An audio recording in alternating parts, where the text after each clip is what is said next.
तो दोस्तों, उड़ने की आशा के आज के एपिसोड की शुरुआत में साइली जूही के ससुराल पहुंचती है। इधर जूही साइली को देखते ही गले लग जाती है। साइली भी अपनी छोटी बहन को खुश देखकर बहुत सुकून महसूस करती है। फिर वो जूही को बुरी नजर से बचाने के लिए प्यार से काजल का टीका लगाती है और उसको आशीर्वाद देती है। इधर अरुण की आई भी साइली का गर्म जोशी से स्वागत करती है। वे कहती हैं कि साइली को देखकर उन्हें बहुत अच्छा लग रहा है, लेकिन जब जूही सचिन को साथ नहीं पाती तो वो पूछती है कि वो क्यों नहीं आया। तो साइली बहाना बनाती हुई नजर आती है कि सचिन को एक जरूरी सवारी मिल गई थी, इसलिए वो नहीं आ पाया। लेकिन अरुण की मां कहती है कि साइली आ गई है तो समझो पूरा परिवार आ गया है। तभी साइली भी जल्दी निकलने की बात करती है क्योंकि उसे भी कुछ काम होता है, लेकिन अरुण उसको रोक देता है। वो कहता है कि जूही सुबह से उसका इंतजार कर रही थी, इसलिए बिना खाना खाए वो उसको जाने नहीं देगा। फिर दूसरी तरफ खाना खाते वक्त अरुण की मां बता रही होती है कि सारा खाना जूही ने बनाया है, लेकिन जूही सच बोल देती है कि सारा काम उसकी सास यानी कि काकू ने किया है। वो कहती है कि काकू उसको काम करने ही नहीं देती। तो अरुण की मां बड़े प्यार से कहती है कि जब तक वो है अपनी बेटी को क्यों काम करने दे। ये सुनकर साइली को अपनी सास रेणुका की याद आ जाती है, जो उससे सिर्फ काम करवाती है और ताने मारती है। साइली को याद आता है कि रेणुका ने आज तक उससे एक मीठा शब्द भी नहीं बोला। साइली को इधर अपनी किस्मत और जूही की किस्मत में फर्क साफ दिखता है। इधर साइली के ख्यालों में चल रही इस उथल पुथल को उसकी मां शोभा तुरंत भांप लेती है, जो बिना कुछ कहे अपनी बेटी का दर्द समझ जाती है। फिर बातचीत के दौरान दिलीप सचिन का हालचाल पूछता है तो साइली कहती है कि सचिन ठीक है। फिर साइली आगे बताने लगती है कि सचिन ने उसके नौकरी के लिए कहीं बात की है और उसे वहां जाकर काम समझने की सलाह देती है। तो दिलीप भी अपनी बहन की बात मानकर वहां जाने के लिए तैयार होता हुआ नजर आता है। तभी वहां मौजूद अरुण, जो एक समझदार जीजू की भूमिका निभा रहा होता है, दिलीप को रोकता है। वो उसे एक बड़ी सलाह देता है कि करियर की शुरुआत में जल्दबाजी करना ठीक नहीं है, कहीं ऐसा न हो कि गलत जगह नौकरी करके बाद में पछताना पड़े।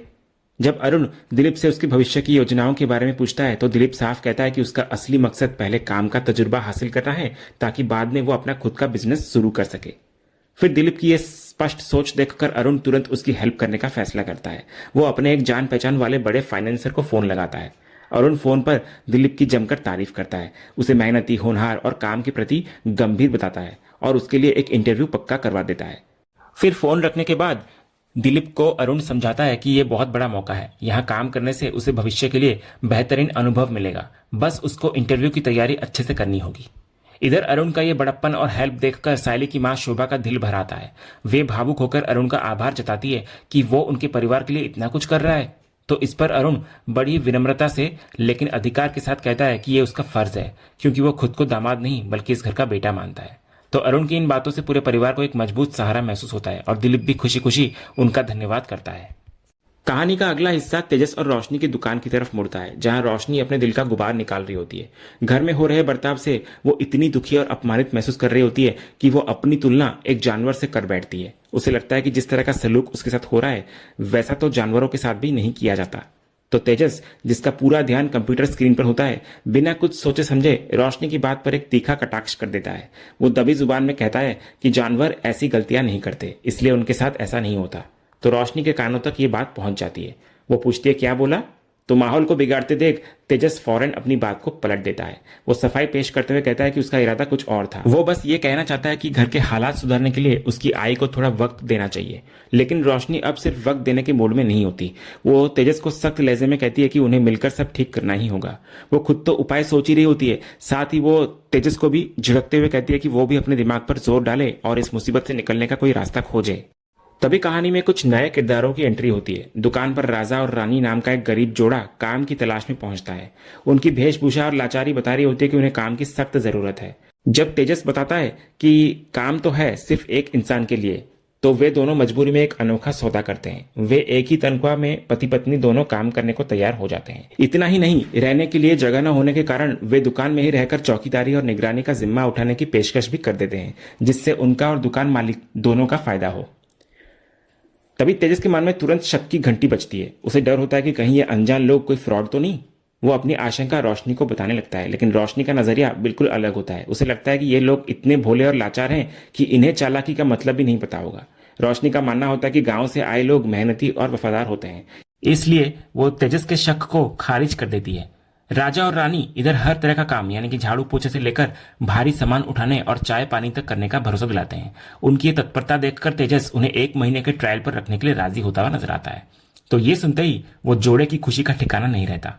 इसके बाद काम शुरू होने से पहले तेजस उनसे आईडी प्रूफ मांगता है और सख्त नियमों का पालन करने की हिदायत देता है। इसके बाद दोनों को काम समझने के लिए गोडाउन में भेज दिया जाता है, लेकिन जैसे ही वे जाते हैं तेजस को अचानक एहसास होता है कि काम तो दे दिया, लेकिन सैलरी कितनी होगी इस पर तो बात ही नहीं हुई। तो रोशनी इसे मामूली बात समझकर टाल देती है कि ट्रायल के बाद देख लेंगे। अगले सीन में रात का समय होता है, जहां सचिन दिन भर की थकान लेकर घर लौटता है। इधर साइली बड़े प्यार से उसका स्वागत करती है और माहौल को अच्छा बनाने के लिए कुछ तोहफे सामने रखती है जो वो जूही के घर से लेकर आई थी। वो अपने लिए एक साड़ी और सचिन के लिए एक फॉर्मल शर्ट दिखाती है। हालांकि सचिन को फॉर्मल कपड़े पहनने की आदत नहीं है, फिर भी साइली का ये प्यार देखकर वो मुस्कुरा देता है। फिर बातों की बातों में सचिन दिलीप की नौकरी का जिक्र छेड़ता है जिसके लिए उसने सिफारिश की थी, लेकिन साइली उसको बताती है कि उसकी अब जरूरत नहीं है क्योंकि अरुण ने पहले ही एक बड़े फाइनेंसर के यहाँ बात पक्की कर दी है। ये सुनकर एक पल के लिए सचिन के चेहरे पर हल्की सी मायूसी आती है कि उसकी कोशिश काम नहीं आई, लेकिन वो तुरंत बड़ा दिल दिखाते हुए हालात को स्वीकार कर लेता है। उसका मानना होता है कि अहमियत इस बात की है कि दिलीप का भविष्य सुधर जाए, हेल्प चाहे किसी ने भी की हो।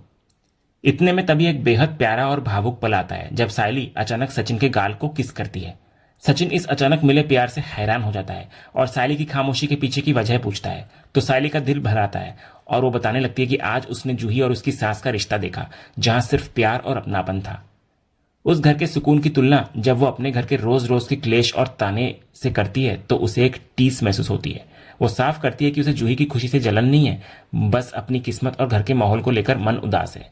तो इधर साइली की बातें सुनकर सचिन भी भावुक हो जाता है और उसको गले लगा लेता है। वो अपनी बेबसी जाहिर करते हुए कहता है कि जिस घर में और जिस माँ से उसे खुद कभी प्यार नहीं मिला, वो साइली को वो हक और प्यार कैसे दिलाए। सचिन का दर्द इतना गहरा होता है कि वो खुद को साइली की बदकिस्मती का जिम्मेदार मानने लगता है। वो यहां तक कह देता है कि साइली शायद किसी और से शादी करती तो ज्यादा खुश रहती। सचिन की ये बातें साइली को बेचैन कर देती हैं। वो तुरंत उसको रोकती है और उसको एहसास दिलाती है कि उसकी खुशी किसी और में नहीं बल्कि सचिन में है। वो गिनाती है कि उसके पास बाबा जैसा ससुर है, रिया और आकाश जैसे देवर ननद है और सबसे बढ़कर सचिन का बेपनाह प्यार है जो उसके लिए दुनिया की हर खुशी से बढ़कर है। साइली का यह अटूट विश्वास देखकर सचिन का दिल पिघल जाता है। वो साइली से एक ही वादा मांगता है कि वो भगवान से दुआ करे कि अगले जन्म में भी उन दोनों का साथ ऐसा ही बना रहे। फिर दोनों एक दूसरे को गले लग जाते हैं, जहां शब्दों की जगह खामोश मोहब्बत ले लेती है।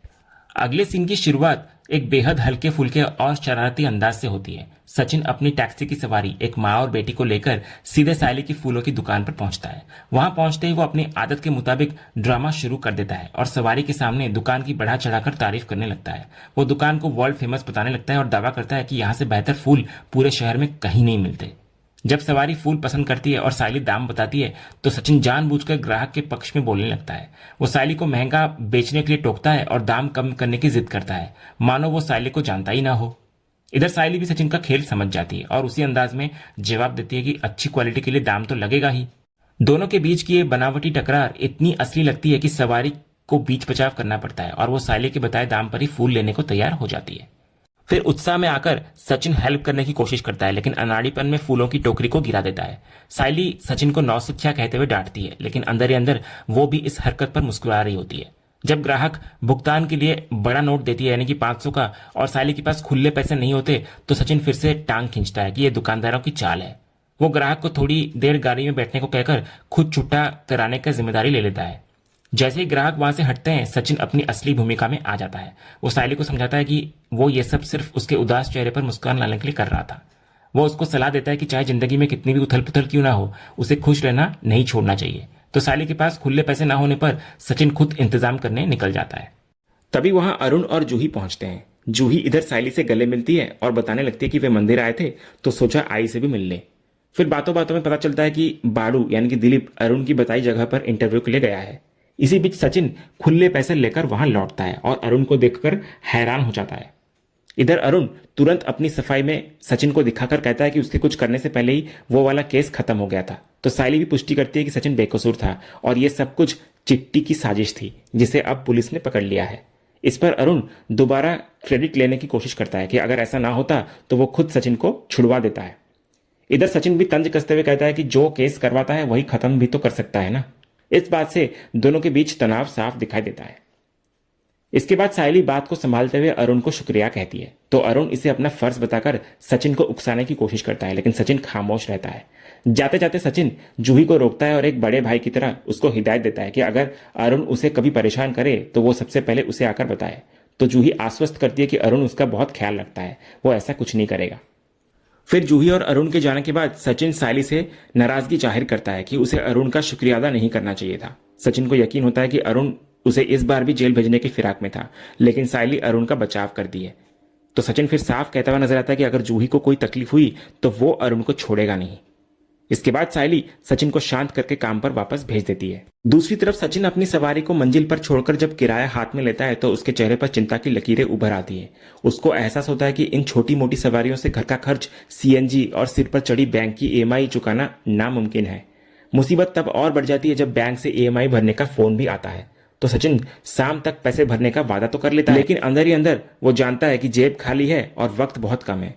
फिर काम की तलाश में सचिन अपने एक पुराने फिक्स्ड कस्टमर को फोन मिलाता है जिसे वो रोज ऑफिस छोड़ा करता था, लेकिन वहां से भी निराशा ही हाथ लगती है। कस्टमर कहता है कि सचिन की गैर मौजूदगी की वजह से उसने ऑनलाइन ऐप वाली कैब बुक कर ली है। फोन रखते ही सचिन को अपनी जिंदगी एक लिफ्ट की तरह लगने लगती है, जो बस एक मुसीबत से दूसरी मुसीबत के फ्लोर पर आकर रुकती रहती है। कभी जूही की शादी, कभी अमृतसर का सफर, तो कभी घर के क्लेश। इन सब पारिवारिक उलझनों में उसका जमा जमाया काम हाथ से निकल रहा है, जिससे वो काफी हताश महसूस करता है। लेकिन हार न मानते हुए सचिन दोबारा उसी कस्टमर को फोन करता है। वो हक से अपनी वफादारी और समय की पाबंदी का वास्ता देता है कि उसने आज तक उन्हें कभी लेट नहीं होने दिया। तो सचिन की ये जिद और भरोसा आखिर रंग लाता है और कस्टमर कैब कैंसिल करने को राजी हो जाता है, लेकिन शर्त भी रखता है कि कैंसिलेशन का पैसा सचिन के भाड़े से ही कटेगा। तो सचिन ये घाटा सहने को भी तैयार हो जाता है। उसे फिर सुकून मिलता है कि कम से कम काम तो हाथ आया। राहत की सांस लेते हुए वो उन ऑनलाइन कंपनियों को कोसता है जिन्होंने ड्राइवर की हालत खराब कर रखी है, और फिर इसी उम्मीद के साथ वो सवारी लेने निकल जाता है वहां से। वहीं दूसरी तरफ सायली भी अपने काम को पटरी पर लाने की जी तोड़ कोशिश करती दिखाई देती है। वो अपने नियमित ग्राहकों के पास जाती है और शहर से बाहर होने की वजह बताकर माफी मांगती है, तो दुकानदार उसको थोड़ी डांट और आखिरी चेतावनी के साथ माफ कर देते हैं। लेकिन असली मुश्किल अभी खत्म नहीं हुई होती। सायली देखती है कि बड़े होटलों और ऑफिसों से उसे कोई जवाब नहीं मिल रहा। वो हिम्मत करके खुद वहां जाने का फैसला करती है और होटल मालिकों से एक और मौका मांगती है। वो उनको भरोसा दिलाती है कि आगे से डिलीवरी में कभी देरी नहीं होगी, मगर अफसोस वहां उसे मायूसी ही हाथ लगती है। होटल वाले साफ कहते हुए नजर आते हैं कि उनके धंधे में वे इतना रिस्क नहीं ले सकते, इसलिए उन्होंने सायली की जगह अब नए वेंडर को काम दे दिया है। तभी होटल वाले सायली का पुराना हिसाब चुकता करके उसे विदा कर देते हैं, बस दिलासा देते हैं कि भविष्य में किसी और को जरूरत हुई तो उसका नंबर दे देंगे। फिर बाहर आकर जब सायली अपनी कमाई का हिसाब लगाती है तो उसे गहरा झटका लगता है। जहां उसे 12,000 की उम्मीद थी, वहां कटौती के बाद हाथ में सिर्फ 5,000 ही आते हैं।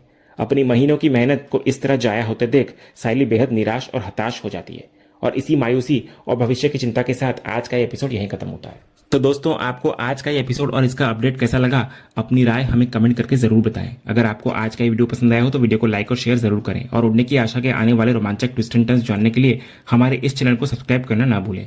तो मिलते हैं अगले वीडियो में, तब तक के लिए धन्यवाद।